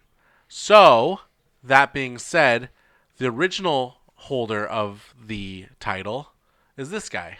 Anybody want to guess what this man's name is? Eustace Johnson. He's a Yankee. Is this Babe Ruth? He looks like my grandma. This is not Babe Ruth. This is a teammate of Babe Ruth at one time during that ruckusy Yankee dynasty. Lou Ferrigno? Lou Gehrig. Of the You disease. may know him from the disease. Yes. ALS. So his streak began in 1925. And he went 2,130 straight games of playing baseball, but he did it through pinch running, through coming in late in the game, through playing only one, just coming in just to say he played the game. Pinch hitting. All kinds of stuff. Yeah. Playing the field for that half inning just to say that he was in the game to keep the streak alive. I mean, this guy played through wars. This guy played through a depression. So If he wasn't swinging a bat, he was swinging at Germans. So he beat out Everett Scott, who had played 1,307 straight games. And Everett Scott's record ended a month before Lou Gehrig's started. And then Lou Gehrig played until it was like his must have been. I didn't write his end Until he got here. that horrible disease. Until he give changed the world. Had to give a very sad goodbye. And then before Scott, the streak was 577. So everyone that breaks it crushes it, as you were saying. As you're saying, it doubles or like it. The ceiling just the ceiling just always gets grows. so much higher. So Lou Gehrig, don't give a fuck about him too much. So let's talk about the streak a little bit, some things that happened. It started May 29th, 1982. That's when Cal Ripken decided not to play the second game of a doubleheader, resetting his whole streak. No one really cares of what that was. It wasn't significant. He was just a baseball player at that point. It was probably somewhere less south of like 200 at that point. He came into the league in 1981, so it was south of 100. Yeah. So it was May 29th. That must have been it was rookie year, so he was like maybe only 20 games in. Wow, interesting. Okay. Anyway, so it would be the last time he didn't play a baseball game until September 20th, 1998. 16 years later. All right, so that's I'm positive 10 years old at that point. The oldest member of this podcast. Like, dear listeners, imagine showing up to work every day for 16 years. That is the magic of this streak, too. Because Cal Ripken's streak was noted. It was always noted. When will it end? Everybody woke up day after day checking the paper. Like, I remember people talking about Pete Rose's hit streak. They were waiting to see if when Pete Rose stopped hitting in consecutive games. Yeah. Same thing was happening for Cal Ripken. It was must-see every morning. We had to find out, did he do it? Did he finally call it quits? It was a paper thing, and no internet, dear listener. And his dedication to the game, to playing, to suiting up every game was very much, it reflected the city of Baltimore being a harbor town. Boys going to the yard. Blue collar. Get your Stanley Thermos, fill it up with some coffee, go down there. You're going to work. If Cal Ripken can suit up every day, I can suit up every day. That was the mentality. He was the working man. He was he was the Iron Man. They called Lou Gehrig the Iron Horse. And then when Cal became very apparently going to break the streak, they called him the Iron Man. Much like the superhero. Oh. Now you just have to be a billionaire fail son for people to call you Iron Man. Yeah. And What's ruin this a world fucking coming ad. to? So during Cal Ripken's streak, it's 2,632 games. Is this old Cal Ripken? This is like not senior, right? This is junior. This is junior. Yeah. Yeah. He played with gray hair. Yeah. He played bald. His last season was 2001, and it was the All-Star game was in Seattle. Never forget. And it was never forget. And it was cool. It was cool seeing like how he ruled. That man ruled. He's not the young blue-eyed. This was late 90s, I think 98-ish. Still getting down, hucking that to first. Still got that oomph to him. So the streak, 2,632 games, is more than 27 Hall of Famers played in their career. Especially Kirby Puckett, he played his entire career inside of the streak, 1984 to 1995. Cal Ripken played with 150 different Oriole position players. He played with catcher, second baseman, shortstop. He played under 8 different managers. The streak alone would be ranked 40th in all-time games played by a player, if it was just a single player. In 1 through 39. There's only one active player in between that, and it's number 33, Miguel Cabrera, who's going to retire at the end of the 2023 season. He faced 526 different pitchers over that streak. Of the 19,386 innings that was possibly played in that 2,632 games, he played in all but 164 of them. So it's 99%. 99% of the games, of the innings that were played, he was in them. He's there. Ronald Reagan was president when he started the streak, and Bill Clinton was president when he finished the streak. In fact, when he broke the streak, it was one of the rare occasions where the president and the vice president were in the same building together. They were both at Camden Yards watching the game. He had 2 children born during the streak. One was born in November, but one was born on the day off for the Orioles in July. He was lucky enough to be able to see his child be born. So I tried to look up, there's 16 years that the streak took place. There's had to be something, right? That like could have hindered some long-term injury. That's what we see. The flu, yada, yada, yada. Miss a plane. Miss a plane. Family trouble. Family troubles, exactly. Forget you're playing that day and do a bunch of acid in the morning. Exactly. And then you pitch a no-hitter. Baseball today, players don't even play 162 games. Back in my day, Cal Ripken played 2,100. Players don't play a full season because they don't have to. They shouldn't have to. It's putting their body on the line. Cal Ripken did that and more. So there's only 2 big instances of the streak ending that stared us right in the face. And one of them we kind of have to hang our hats on, or hang our heads for, because it was a brawl with our beloved Seattle Mariners. Where those are our boys fighting their boys. I see Mike Blauer. Hey! Yep. Felders coming in with a hit. Yep. Griffey's back there behind 8. Griffey is in a reasonable distance from the actual fight for your star player. You never want to see your golden boy up in the middle of the scrap. Yeah. You want him around there for the moral for the of teamwork, the team. for the He's got to show he's a member of the team, but you don't want him anywhere near the action. But you know who didn't take that advice was Cal Ripken Jr. When his pitcher Mike Mussina, not a big fan, threw a heater at Mariners legend. Let me know if this rings a bell for you guys. Bill Hasselman. Yeah, no, me too. Who? Matt Hasselbeck. Has anyone seen He him? was the quarterback of the Seattle Seahawks. I From think I saw him on a missing 2002 poster. to 2011. So Bill charges the mound. Cal sees this, and he ends up at the bottom of this pit. He gets up, hears a pop in his knee. The next day, he gets up and he can't put weight on it. That's life in your 30s, though. That is life in your 30s. That is life. And why did he dive on a grenade that didn't exist? Instead, it feels like he just put himself at the bottom of a pile. From his story, he tripped and he fell, and next thing he knew, everybody was on top of him. So he went to go protect his quarterback. He went to go protect his pitcher, and he ended up, taking a little toozy, taking a little one for the team. Mm-hmm. He still ended up suiting up that day. Even though he wasn't at his full potential, he played third base, and he played maybe 4 or 5 innings, and they pulled him. And then the next day, just pain medication, and he was good to go. Play the next series against the Oakland A's. Tramadol's great. It's fantastic. Shoot you up with that, and you don't give a fuck about anything. So that's one instance. That's one instance where, in all the documentaries I watched and all the articles I read about Cal Ripken and the streak, this is something of note. He talked in detail about, I wouldn't be able to find Mike Mussina throwing at Bill Hasselman, legendary Mariner Hall of Famer. Clearly, that doesn't. We built a statue to the man. If it wasn't of noteworthy that From Vancouver, Washington to Bellingham, that man does not pay for a beer. Not ever. That man can't even book his own hotel room without getting bombarded.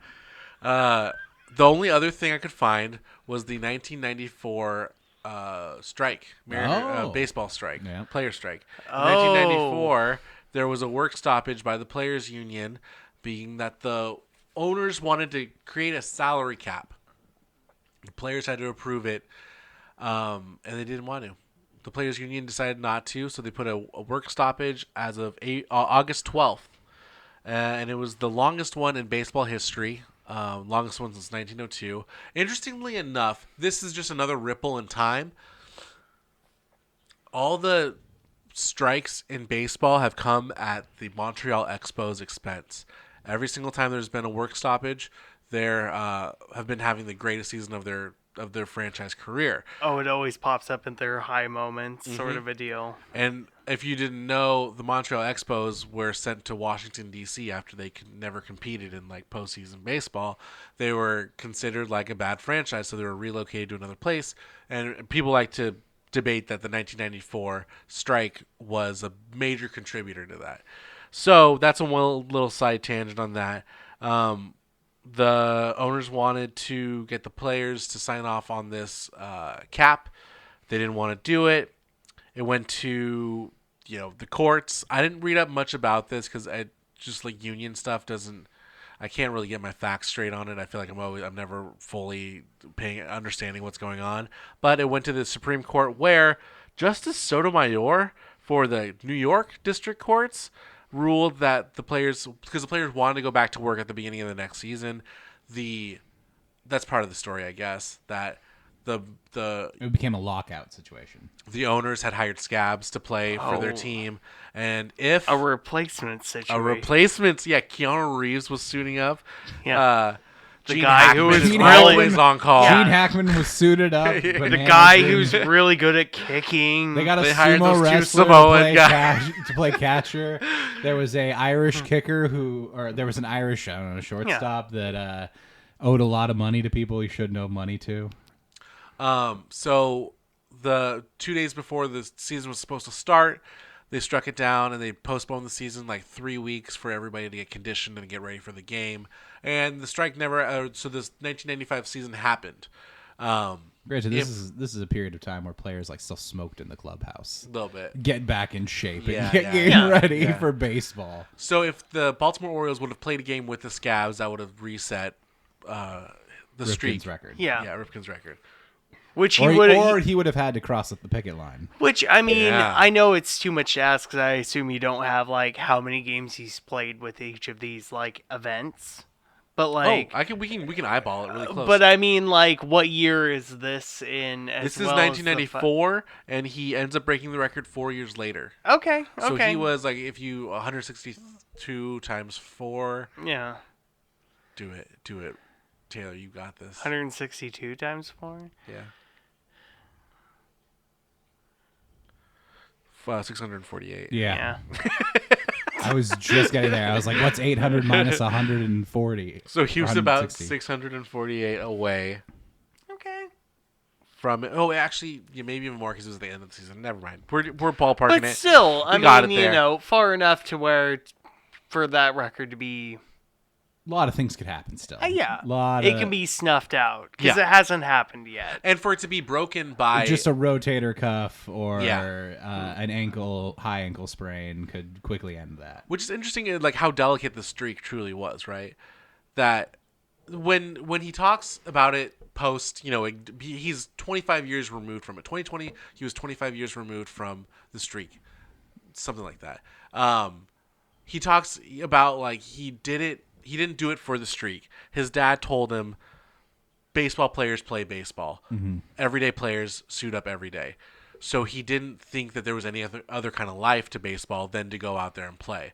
That there wasn't like fine, I'll just take a night off, He never played I guess that I'm way. showing up to play Major League Baseball. Yeah. So for it to end with a union dispute would have just been the worst ending for the streak to have happened. So those are the two major things that I saw that could have ended the streak prematurely. But we don't have to live in that reality because we got to see the streak end on his own terms. So this is an image of Camden Yards. They moved from Memorial Stadium in Baltimore to Camden Yards. Much like Griffey, I like to think that Cal Ripken got people into the seats and he got the stadium built. This was an old train line. That's what that warehouse on the right side, on the right image here. This was a warehouse for a train line that apparently went right through here. Baltimore Station. Baltimore and B&O. Ohio Railroad. Yeah, B&O. Yep. Yeah, B&O warehouse. Yeah. Classic Monopoly. Classic Yeah. Monopoly. So when Cal was getting closer to the streak, this ended up being a corporate building for the Orioles organization. So they would put up the banner here, and every day people would show up, sell out the stadium to add more numbers to this. Ken Griffey Jr. actually hit a home run off of this sumbitch right over here. Just a fun fact. He bounced it off the brick building, Bounced off the brick, which I yeah. mean I assume counts as a home run. Hard to Absolutely do. That's an does. opposite field homer. No, it's he's left-handed. Oh, Griffey's a lefty? Yeah, so it'd Okay. be right here. Boom. That's my home run graphic. Nice. So yeah, but this is a part of the baseball, the ballpark. You have your ticket checker is right here, and then your other ticket checker is right over here. So it is a part of the ballpark. If you want to hit a home run there, it's gonna be like What do they use that old building for? Is that office- part office of building for the op- team. Okay. operations. Okay. Your president of operations is in here, and then they get the That's best where seat in your the house. accountants and your like PR and your marketing team and your legal team, that's where they work out of. That's where those fun little kids that are underpaid come out on the field. That's where they're trained. That's where the ball boys come from. Yeah, this is the ball boy factory. Another fun fact about Camden Yards, the only stadium to be played empty Yes. before the COVID era. Yes, during the Black Lives Matter huge After the riots. after the and- murder of Freddie Gray by the Yeah. Baltimore Police Department. Yeah. They just had a baseball game empty. They played a baseball game with nobody in the stadium. Because of like curfew. Oh, wow. on the city of Baltimore at the time. That was like one of the saddest things I've seen, too. Yeah. Not just because of the context of it, but the baseball players did not know what to do. They still tossed the ball into the stands after like the end of the inning. They were still It's like the first episode of WWE, like Yes. COVID era, where Nobody you have knew a what to do guy, with their hands. you have a guy coming out being like, "How's it going, San Francisco?" And they only do have, I talk to them or they not? don't even have screens at that time Yeah. for people in the seats. It's just mechanical, like, oh yeah, I toss it over into the front row here in the foul line. Yeah, it was. That was. I forgot all about that. That was like 2018, 2019. something like that. Truly wild, like to watch that game. And then to think happen. like, then we would have a whole effing season of that. Yeah. Yeah. Oh my gosh. But yeah, at that point it was truly historic because like for well over like it had been since I believe the Spanish flu in like the teens that like professional baseball had not been like there had been very close to empty stadiums for bad teams, but never a truly 100% I assume empty like stadium except strikes for the and players. stuff like that. I mean, there was the one that shut down. I remember a Mariners season, but was that later in the 90s? But on no, the wasn't road. there a strike that like ended everyone's season early? Was that 94? That would've been 95? Might have been the 94 Okay. season, yeah. So just one more fact about. I just want to talk about the numbers. The numbers are very significant. I mean, for the streak, yes, but it is. What is the word I'm looking for? It is. It is. This image in the center is very iconic. The numbers kept going. They never stopped. The streak kept going, and the city never gave up on Cal Ripken. They never stopped celebrating the streak.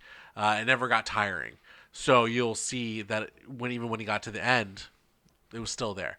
But this Even image, past 21-31. yes, Yeah. It went So- all the way to 26 whatever. 26-32, yeah. So this image right here, Cal Ripken actually had a fever of 100 degrees during this game. This is the third thing I found that could be.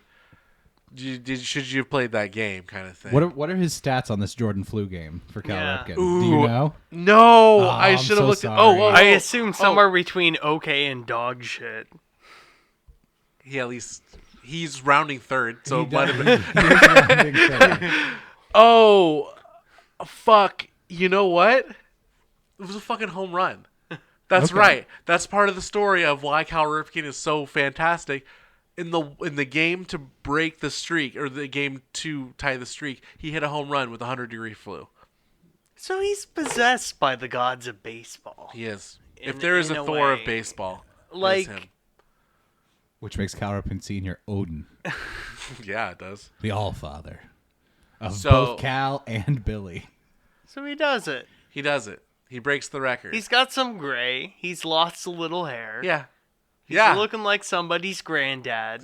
He's a dad. He might But he got actually it. be But- somebody's granddad at this time. So this is 1995. He's been in the league for 13 years. Mm-hmm. He would be 36 years old. This is a 36-year-old man. Wow. I guess that is older than us, so we can't be like, can you believe men used to No, look like that?" no. But I'm gonna come back to this 8 years from now and As be like, someone, as oh. someone whose hairline is barely hanging on, I feel for Cal. It's like the perfect amount of pepper on the sideburns Mm-hmm. to the loss in the back. I mean, I remember looking up to Cal Ripken Jr. being like, that's what a dad looks like, But I man. mean- That's a dad right there. This night He was older than my dad in those days. Was this an No one important? was ever older than my dad in those days. I know there's a lot of baseball throughout the season. Was Yeah. this like an important game? It's very important. This Was this like playoffs or was this? No, this was regular season. We will get to some.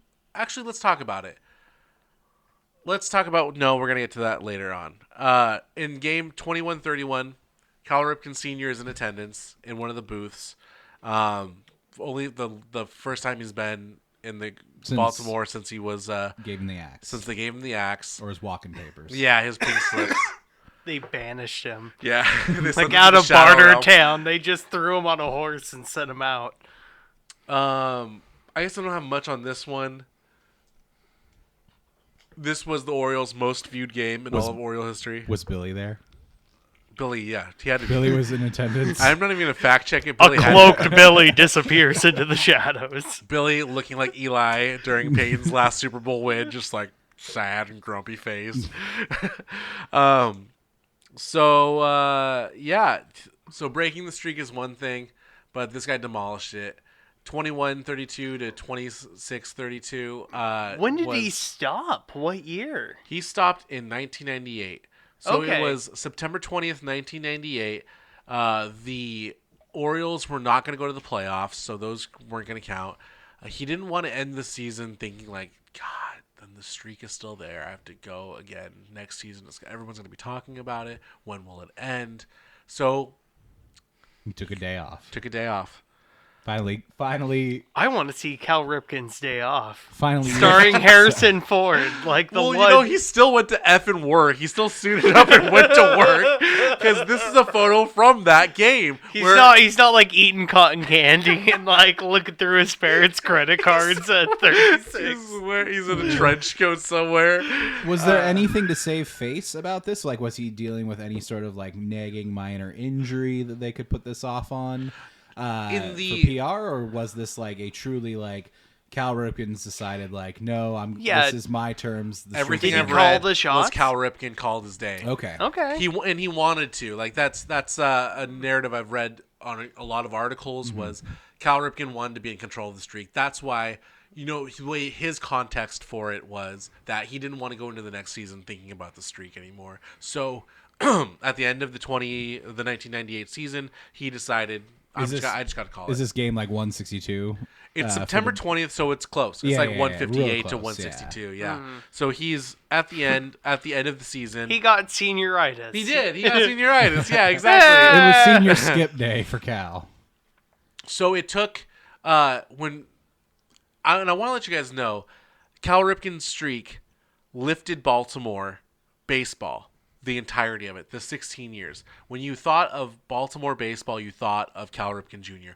If you could put a gun to my head and I would name David Segui as the only other, Mike Mussina, because I just saw the picture, as the two only other Baltimore Orioles during his era.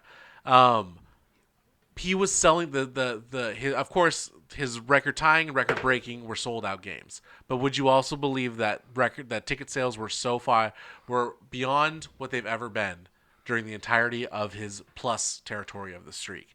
Between 21-32 and 26-32, they've never sold as many tickets as then until the streak ended and Baltimore Orioles baseball fell off the map. So it was September 20th, 1998, 7:30. Baltimore Orioles took the field for the first time without Cal Ripken Jr. I mean, metaphorically. He could have not started game. Yeah. He's in the dugout. Chuck. He was nowhere to be seen. They're on the announcer. He was asleep in the clubhouse like all the greats. So Chuck Knobloch hits a ground out, and the crowd goes wild. They understand that this is it. That even though Cal could come in at any time in the game, they know that he's calling it. And they give him a standing ovation. This is what it was. This is the photo from it. Of course, it's a very emotional time for him. He decided to call it on his own terms. And then, so that's the streak. That pretty much is the streak. Let's go to some very sexy photos of Cal Ripken Jr. God, with those piercing eyes. Fucking Winter's Menacing leg. guy. You just showed me 3 characters from Lost. Yeah, it's John Locke, old John Locke. It's John Locke, our hero, and an old British man on the far right. So Cal Ripken would retire in 2001. He played 21 seasons, going to the All-Star Game 19 times, won the 1991 MVP for the second time, and won the Home Run Derby in the 1991 season too. How many rings he got? Just one. Just one? Just the one? Baltimore Orioles never went back to the postseason the entirety of the streak. So that's even better. You have your hometown hero getting there once and then sticking with the job for a decade plus after. You can't question the dedication to the organization. No, not at all. So the feat was so great that not a lot of people can speak down upon it. Some argue if it was the proper decision to tote Cal Ripken Jr. out there every single game. When we knew the streak was happening, yes, you want to keep it alive. But was it worth it for the franchise? With them never making the postseason during the streak. They did make it the 1997 season, 1998 season. This is when he was in plus territory on the streak. They did go to the postseason, but they never went back to the World Series. Baltimore never won a World Series since that 1982 season, or 1983 season. They went back in 1996. Did he kind of swap, do a deal with the devil, have this kind of great fame for never going back to the greatest accomplishment in the game? Was it worth it? In 1988, Cal was an offensive slump mid-season, and on June 12th, he passed Everett Scott for the second most consecutive games played at the home. Crowd booed him because they were a terrible team at the time. He had accomplished the second most longest streak in baseball history, and the crowd could give less of a crap because the team was doing terrible. So, did Baltimore love this? Did Baltimore hate this? They surely loved it when the streak came to its point. It's two different points. You have to have high watermarks when your team, when the product on the field as a whole isn't great. You have to look for the small victories, the silver lining. Yeah, and the fact that not only is he going for the record, he got the record. I mean, and now we can cheer on this guy, even though the team as a whole is going nowhere. I mean, the Mariners have a lot of that in their history. So Everything every post sports team. 2001 for Ichiro and the entirety of the career of Felix Hernandez is just the product on the field isn't doing anything, but we're at least in recognition of these small silver linings. And that's what baseball is the reason we calculate all these stats is because there's so many grand moments we can't just explain unless it's a championship, right? Baseball with the streak. The Orioles never went back to the World Series, but they had Cal Ripken Jr.'s streak. There's always something to hang your hat on in baseball. That you had the highest batting average. You had the most hits in a single season. You hold the record. You have never won the World Series or been to it, Barry Bonds, but you have the most home runs of any human being in that game. It's all of these little things that you get your reward. You can be the offensive player of the year, but you played on the Miami Marlins and you never won more than 50 games. So Cal's streak came in at a very important time in American history, especially in Baltimore. Having Cal show up every day was very much noble there's a whole generation. Me watching Cal Ripken play baseball made me think that's how you're supposed to play baseball. You were either the guy that played every day or you're the guy that filled in for the guy that played every day. Yeah. I remember watching him play baseball and thinking that is how you do it. Ken Griffey Jr., when he took a day off, was like, okay, yeah, you're not Cal Ripken, though. Your streak starts again tomorrow when you play. Cal Ripken is going to keep going on. He's the everyday man. I mean, we had fathers that went to their everyday job. Your dad went to Boeing. My dad went to Kimberly-Clark with the thermos. Your dad construction working and everything like that. Handful of layoffs, but yeah. Boeing. But it's the blue-collar victory of just showing up every day. The blue-eyed collar victory. The attendance award. Yeah. You weren't the best student. You weren't. The schools aren't necessarily looking to give you a scholarship, but you showed up every day. You didn't get the flu. You didn't come in sick. Did Cal Ripken Jr. get any other accolades? Got a throughout video game. What? Did he really? I believe there is a Cal Ripken Jr. baseball for. What I do know is that he has his own division of Little League Baseball that they've named the award the Cal Ripken Jr. Award. But he's in the Hall of Fame. He wasn't the RBI king of 1995 or anything. No, I mean that. Besides being most valuable player, home run derby champion, the accolades I put up on the fake two-time ending. MVPs is rarefied air. In 2 different decades of your career too. Yeah. He won it in '83 and '91. Oh wow! There's 8 years different. There's 2 MVPs every single year, but very rarely are they getting it for an additional time. Like the amount of players that have won it twice is significantly. Or you're doing it back to back. You're you're just hot. That's and true. everyone sucks right now. You're hot, they suck. So in my final slide, bringing it back to Dad. So we're back at Dad. Cal looked up to his dad many ways. He, the everyday player, plays every day. Perfect practice makes perfect. All He's these wearing things. stirrups. He is. He Classic. also has the Reebok tongues flipped down, and I love it. So back in 1987, when Cal Sr. was coaching Cal Jr., he took him out of the game, which is a typical thing for a baseball player, right? You know, if you're not hitting, you're slumping, take him out of the game. And this was during their terrible time too. It's typical for a coach to take a player out of the game, but in Cal's case, that was out of the ordinary. Aside from that doubleheader, he decided not to play. Cal Ripken had never missed an inning in the game of baseball that he'd been a part of. So he holds not only the streak for the most consecutive games played, he also holds the streak for the most consecutive innings played. Since Cal missed that second game of the doubleheader and back in 1982, he never missed another game nor another inning. Cal had played 8,243 consecutive innings before his father said that was enough. On September 14th, 1987, always in September, always at the end of the season, they get these little yips. They get the senioritis. They're thinking like, let's just end it. His dad commented on the streak saying that it was a burden for him as a manager to always have his son in the game. It was for him as a father, and to watch his son feel like he always had to go out there and play every single inning of every single game. So it's like his dad instilled a lot into him, but he never gave him that quit. So that's how I want to end it. Was like Dad finally called it quits on him. So would he still be out there if his dad never took him out of the game? Would he be in 2023? 2023. We'd be hearing about Cal Ripken Yeah. at the Citrus League getting ready in the next couple of weeks. It's December, boys, and Cal's back at the stadium just swinging a bat. At the ripe old age of 64 years old. Yeah. Damn right. So that's Cal Ripken Jr., boys. That's the long legacy of the Iron Man. The man who won't quit. Mm-hmm. The train that kept on chugging. Yeah. I never knew anything about a Mr. Cal Ripken before Really? this. I mean, I knew his name, and I knew he was a good baseball player, but, like, you know, if I got a burlap sack over my head and somebody has me hostage, I could not tell you what Cal Ripken did. Well, now you can. Now you can. Now you can say that not only did he play for his dad, he played with his brother. He won the World Series early in his career, and he holds the record for most consecutive games played in a Major League Baseball career. So, how about that? It's got to be someone. It's got to be somebody.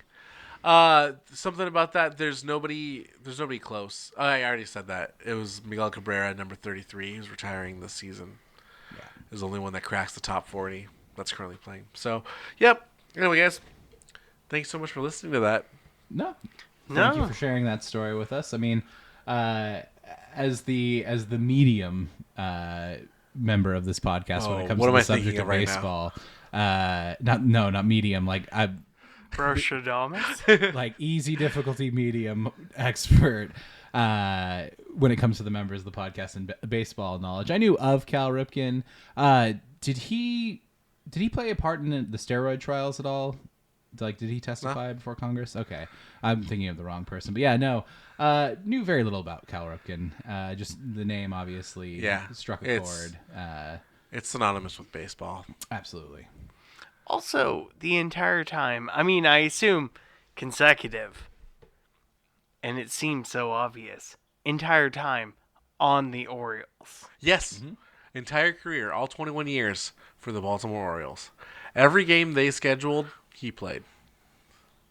It should be said, though, that in the sport of baseball, it wasn't really until about 25 years ago where you didn't necessarily play your entire career for one organization unless they traded you. Yeah, the free agency thing was it didn't really exist for a long time in that sport. So it wasn't necessarily super uncommon. It became less common during his era. Because that's when people started going for big money contracts. That's when, your Mark McGwire goes from the A's to the Cardinals. Your Alex Rodriguez goes to the Texans. Griffey goes to whatever. Yeah, but oftentimes in the time in which Cal Ripken Jr. started his career, oftentimes you would play for the same team. Either you were playing from them or you were cut from them, and your baseball career. And then someone else was like, "Should I?" Or you were traded to another team. It was just about the only way you were leaving the city that drafted you. So Zach, you're ending this, and you're telling me there's no Cal Ripken the third, There's no son of Cal Ripken Jr. He That does. He became does a- have a son. It's. I think. He but would not call a him now. baseball prodigy. He is a prodigy, who would though. be in the MLB, right? At this point in time, he would Yeah. definitely be at least in the minors. His name is Ryan Ripken, and Like any good asshole, he's named Ryan. yeah, it's just like any asshole. And he makes NFTs. He's in AAA right now. Oh, okay. Can you guys please? You only get one guess. What team does he play for in AAA? Not the AAA team. What major league What affiliate organization? does he play for? Seattle Mariners. The Baltimore Orioles. Yeah. It's like when the Seattle Mariners drafted Ken Griffey's son. Ken Griffey's son was Nepotism gets you in. Oh, get you Well, no. far. Well, yeah, that's life. It's a PR move. Like Yeah. they drafted him in like the 27th round of the MLB draft, and he was a college football player. Yeah. Like I don't think he had played baseball since high school. But that happens from time to time. But I mean, at least like he's in AAA. I mean, Hey. you never know. Yeah, he's only been there for 5 years. What position does he play, and does his major league counterpart have that shit locked down? Now I'm just curious, like when He's a double lefty? Oh my gosh, he's a first baseman. Cal Ripken the third. Ryan Ripken. There is no Cal 3. There's no Cal 3. There's no CR3. CR3. Did Cal Ripken play after 9/11? He did. He did. Last season was the 9/11 season. Okay. The one that was the streak, I guess, wouldn't have ended because they just didn't play. It was baseball postponed for a games, while. Yeah. Had it would and after the streak too, he really toned it back, pulled it back. He played with like 60 games one season out of the 162. Oh yeah. And then He's an old man. Let him rest. let him die. Let him fall asleep in the clubhouse a little bit, Every like good, any every good. dignified baseball legend. Yeah. Well, at that point, you're already doing what you love. If you want to tone it down to 75%, at that point, nobody's gonna complain. Absolutely. Well, that's the life and times of Cal Ripken Jr. boys. Thanks for listening to this. I am Zach. I'm Ryan. Yeah, I think Ryan so. Ripken. It's me, Ryan Ripken, the whole time. I'm getting to the major leagues, Dude, you baby. gotta get to Florida here real soon. And I'm Taylor.